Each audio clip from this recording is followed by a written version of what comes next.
はい、本日は情報学館から、吉見先生にお越しいただきまして、よろしくお願いします。よろしくお願いします。いろいろなお話を伺いたいところなんですけれども、そうですね。吉見先生にはこのヒューマニティーズセンターの副機構長ということもお願いしておりますし、ヒューマニティーズ、あるいは人文学と書いてもいいかもしれませんけれども、について吉見先生のざっくばらんのお考えといいますか。ありがとうございます。21世紀初頭で世の中は、何でしょうか、データサイエンスだとか AI だとか、あるいは、気候変動とかいろいろなことを言っておりますけれども、でも今くらいですね、僕はヒューマニティーズというのが重要な時期はないんじゃないかっていうふうに思っています。振り返ってみると、私が大学に入ったのは1970年代ですけれども、70年代、私たちは例えばミシェル・フーコーとか、あるいはレヴィ・ストロースとか、それからロラン・バルトとか、あるいは新しいフェミニズムとか、あるいは植民地主義に対するですね、新しいポストコロニアル的なアプローチがいろいろ出てきていた時期です。で、そういうふうな本を読むことが当たり前だったと思うんですね。つまり駒場の学生でしたけれども、そこでフーコーを読んでいないとか、レヴィ・ストロースを読んでいない、恥ずかしいじゃないかっていうですね、そういう感覚が私たちの世代にはありました。ですからもちろんそんな勉強はしていなかったですけれども、それでもちょっとそういうふうな新しい人文的なですね流れ、それを一生懸命翻訳で読むということは、当時の東大の若者たちにとって結構当たり前だったと思うんですね。ただそれから時間が経っていって、過去15年20年ぐらいを振り返ってみると、ある時期から僕は大学の雰囲気が変わっていったような気がします。つまり、2015年にですね、文系学部廃止云々という大騒ぎがありましたけれども、これは一種象徴的で、なんだかみんなテクノロジー、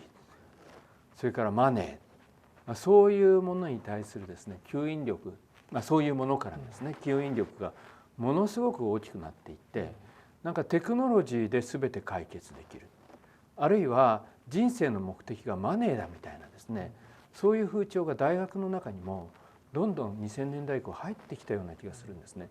で、そうした中で、人文知がどちらかというと、どうせお金にならないんでしょとか、どうせ役に立たないんでしょっていう形で、私はかなりマージナライズされてきたんじゃないかっていう、ちょっと被害妄想的なですね感覚を持っています。で、それでいいのかっていうことですね。つまり人文知っていうのは、基本的に価値とか意味とか、それを歴史やそれから異文化やいろいろな世界のさまざまな人間的栄誉の中から、もう一回何て言うんですか、掘り起こしながら自分たちのものにしていくようなところがあって、私はやっぱり経済こそ、これはベネッセのですね福武総一郎会長のなんていうのかな、口癖で、これはもう福武会長は偉いと思うんですけれども、経済は文化のしもべっていうふうに福武さんはしょっちゅうおっしゃるけれども、その通りだと思うんですよ。堤誠二さんもね、かつて同じことをおっしゃったと思うんですね。で、同じように技術は文化のしもべだと思うんですね。つまり技術やマネーがまずあるんじゃなくて、まず文化があり、価値があり、意味があり、でその中でお金も流れる、あるいは技術も開発されていく。でも今の私たちの世界とか、今の私たちのある意味で大学も含めてね、それが全部逆転しちゃってるような気がしてしょうがない。で、そういうものに対してなかなかもう勝ち目はないんだけれども、でもちょっと一矢報いたいっていうですね、そういうような気概といいますか、覚悟を私は人文学が僕もっともっと持つべきだというふうに思っているんですね。なるほど、気概、覚悟、はい。それはやっぱり今の人文学だとちょっと足りないんだどうでしょうね。斉藤先生は十分お持ちだと思うんですけれども、やっぱりなんかだんだん追い詰められてる感じがするんですよ。これは日本の大学は特にそうですけれども、日本の大学は特に2000年代以降、独立行政法人化、独法化ですね、独法化の流れがありましたから、そうするとそれ以降なんか大学もお金を稼がなくちゃいけないっていうことが至上命題のようになっていった。もちろんお金はある程度は稼がなくちゃいけないんですけれども、でもそれが至上命題であっちゃいけないんだと思うんですね。ある程度は稼ぐけど本当の至上命題、つまり大学のミッションはそこにはないと私は思います。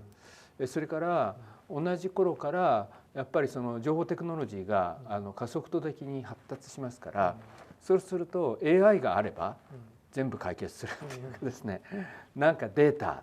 テクノロジー、AI、さらに昨今はメタバースとかですね、そういう世界になってきて、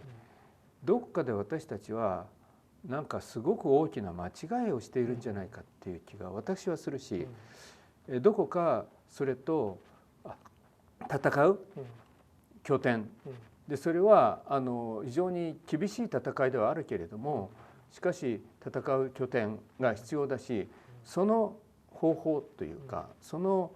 何て言いましょうか、可能性を人文学は本来持っているはずだというふうに思っています。なるほど。その戦う拠点というのは、ある意味で大学がそういう場であるのか、あるいは大学の外、大学の内と外っていう考え自体がもう、向こうであって、より普遍的な人文知というか、人文学っていうものが、むしろ拠点というふうに今先生がおっしゃったのは確かに拠点は必要だとはいう気もいたしますけれども、同時にネットワークも必要ではないかという気もするんですけれども、そのあたりの社会における人文知っていうんですかね、人文学の果たす役割、あるいはどういうふうにその拠点なりネットワークとして人文知が機能すればよいのか、その道具立てといいますか、そういうものについて、吉見先生どうでしょう。もうこれは斉藤先生もですね、いろんなことを考えたと思うんですけれども、しかしそれは今自分がどこにいるか、あるいはどういうネットワークを持っているかによって違ってきて、どれか一つということはないと思うんですね。例えば斉藤先生のようにヒューマニティセンターの機構長として、まだまだ頑張られるというお立場にあれば、これは東京大学の中において東京大学の覚悟を持ったヒューマニティーズの研究者たちを糾合して、そして何か新しい動きを起こしていくっていうのがベストだと思いますし、でそれは学部を超え、学科を超え、研究科を超え、さまざまな動きが起きていけばいいと思うんですね。それから私は来年の3月でもう定年ですから、そうすると東大の外に出るわけですけれども、そうするとその時にはしかしネットワークは失われないわけですね。さまざまなネットワークを駆使しながら、大学の外で、それは日本列島の各地でいろいろなヒューマニティーズ的な活動を結んでいくということを私はできると思っていますし、それこそ、例えば今日本列島全体を見るとですね、新しい動きはあんまりもう東京から起きていないと思うんですよ。そうではなくて、例えば芸術祭一つ取ってみても、北川フラムさんがやられているですね、越後妻有とか瀬戸内とか、あと奥能登でもやってますけれども、全国各地で芸術祭が起こってる。これいろいろ言ってみると面白いんですね。つまり地方の非常に追い詰められた、その結構苦しいんだけれども、みんなが危機感を持ってで地域から何かをしようと思っているところからいろいろな新しい動きが出てくる。例がまたちょっと違いますけれども、平田織佐さんが兵庫の豊岡に新しい演劇大学を作りましたよね。でこれね、豊岡ってものすごく不便な場所なんです。だけれども競争倍率が8倍だったっていうんですよ。だからそこからなんか演劇をやろうという連中が豊岡に集まってる。あるいはこれも非常に偏僻な場所だと思いますけれども、徳島県の神山町、あそこでマルゴコット高専っていうのができていって、新しい IT と地域振興を結びつけたいろんな動きが起こっていますね。そうするとなんだか東京が日本の中心であり、そして新しいことは東京から地方へ行くっていう時代が終わってるんじゃないか、いろいろな新しいことがむしろ地方のいろんな場所から今起こってる。でそこにヒューマニティーズ、人文知というものが結びついていくと、日本列島のいろんなところがネットワーク化されてくるんじゃないかっていうふうに思いますし、それはグローバルにも同じことが起こってると思うんですよ。つまりグローバルには1990年代ぐらいからの流れで、これはポストコロニアリズム、つまり西欧中心主義を脱構築しようというのは思想的にはもう1960年代70年代ぐらいからずっとあったと思うんですけれども、でも非常に具体的な形で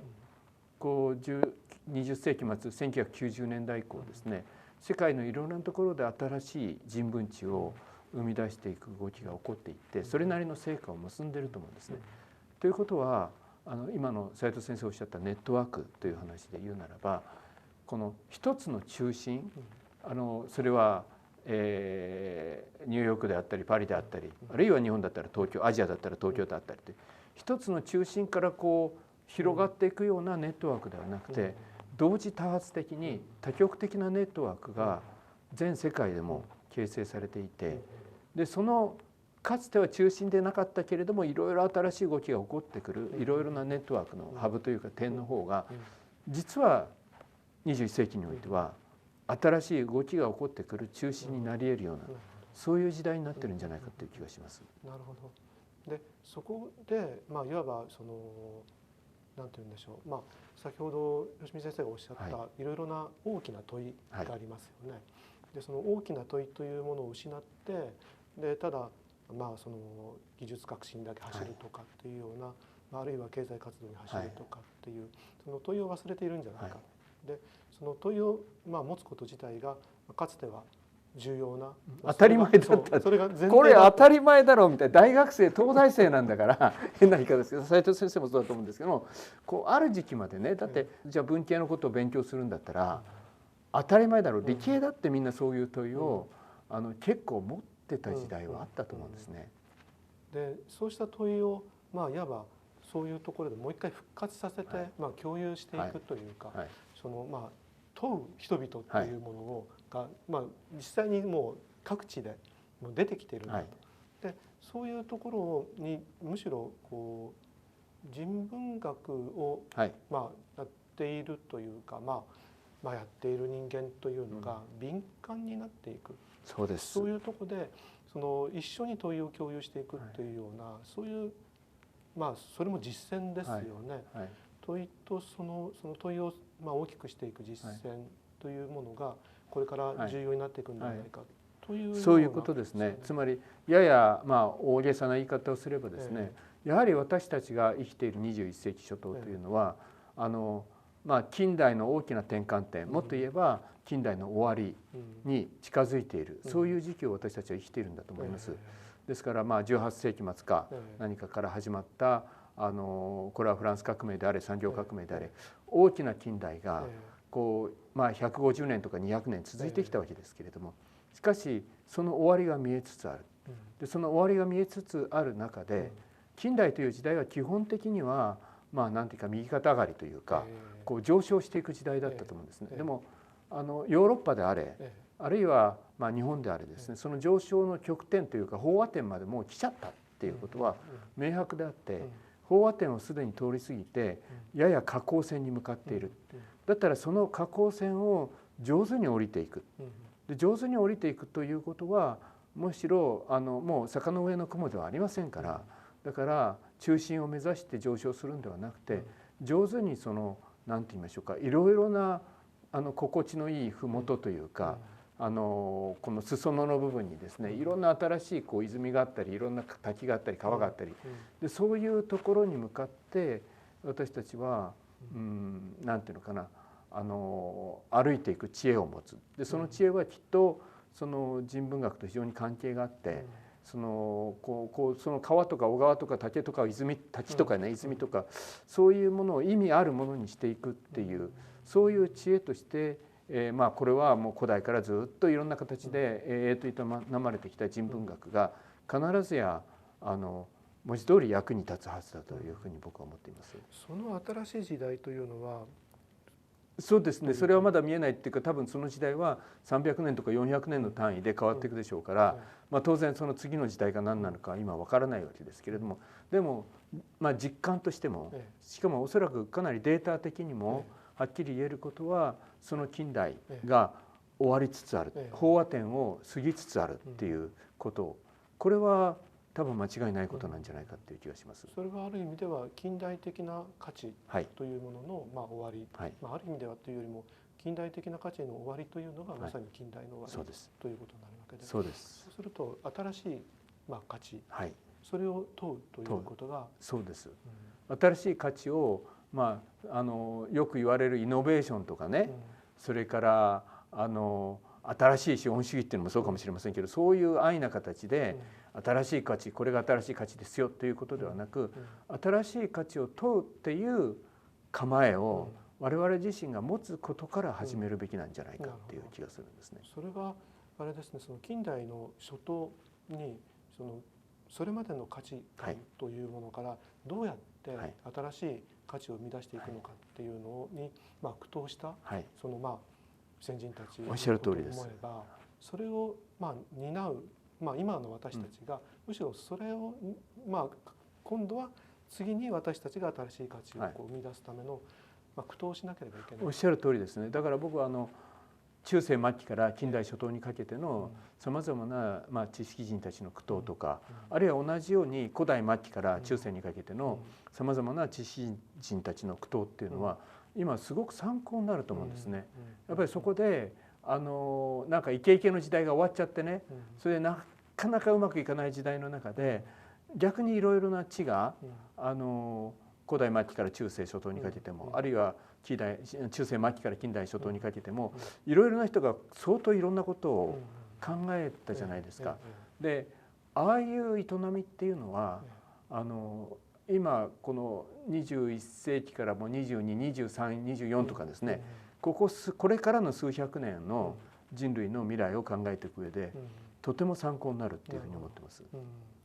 その意味ではあれですね、私たちは一旦そういった価値というものがある程度成熟して、でその成熟した価値を消費する存在になってしまったと。そうなんですね。だから今だけどほとんどのね世の中で流通している議論っていうのは、だって近代で成立して、それでちょっとそれに毛の生えたようなこれが価値ですみたいにね言っているものをいまだに消費し続けているものの方が多いわけですよね。だからそんなのはちっとも新しくない、新しいと言われるものほど新しくないっていう気がして、むしろ古いものっていうか、むしろそれは古代であったり中世であったり古いものの方にそれを超えた新しさがあるんだっていうふうな気が非常にしますね。確かに私もそういう感じはしますね。その意味ではあれですね、そのヒューマニティーズがいわば過去と向き合う学問であるということの重要性っていうのは重要だし、ヒューマニティーズが一番新しいんですよ、本当は。工学部の方には申し訳ないんだけれども、でもテクノロジーやそれからマネーよりもヒューマニティーズの方が私はよっぽど新しいんだと思ってます。それによってそうですね、後ろを見てるんだけども、過去を見ながらしかし実はそこに未来があるということですね。これからのヒューマニティーズということでいうと、ちょっと話が戻りますけれども、大学という場に期待できるとすれば、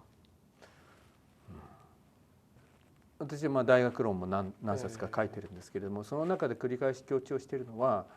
大学が誕生した時に大学というのは基本的に教師と学生、この教師と学生の協同組合として出発するわけですけれども、それはどういう教師とどういう学生だったかっていうと、旅する教師と旅する学生の協同組合であった。つまり大学というのは基本的に旅人たちの学びの場であったということは重要なことだというふうに思っています。で今日本の大学がなかなか苦しいのは、日本の大学というか日本社会そのものがものすごく縦割りの組織構造を日本社会が結構根本的に持っていて、でそれを崩さないで大学が大学らしくあろうとすると、どっかで限界が来るんだと思うんですね。全世界的に見れば、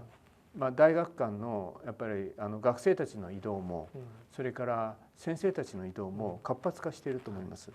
でその活発化には未来がある、つまり学生も国境を越えて、あるいは学部や大学を越えて移動しながら学んでいくっていうことに未来があるはずなんです。教師も大学を越えて、あるいは国を越えていろいろ結びついて、集まりの場を作っていくっていうことに未来があるはずなんですね。でこの構造と日本社会の縦割りの構造がどうも、あれが相性が悪いんですね。で、しかしながらこれを壊していかないとやっぱり日本の大学は面白くならないし、グローバルにはその流れがもう大きく起こってるんだから、ますます世界の流れから立ち遅れてしまうと思うんですね。ですから日本の大学の最大の課題はもうこの縦割りをどう壊して、横軸でいろいろな知や人や、それから何て言うのかな、さまざまなそのキャリアというか、そういうものが流動していくような構造を大学を拠点にどう作っていけるのかっていう、ここに尽きるんじゃないかっていう気がします。まさに旅する、はい、あるいは流動する、流動という、流動という言葉よりも旅をするという方がなんか古典的、トラベリングナレッジですね。トラベリングナレッジであり、トラベリングヒューマニティーズっていうか、そういうものですね。それが先ほどお話のあったその東京でないところに、そうでないところにそれこそ新しい地の拠点というのが、あるいは発信地ができるっていうことと、でそこを旅する存在で、私たちはありたいということ。そう、東京が苦しいのは、この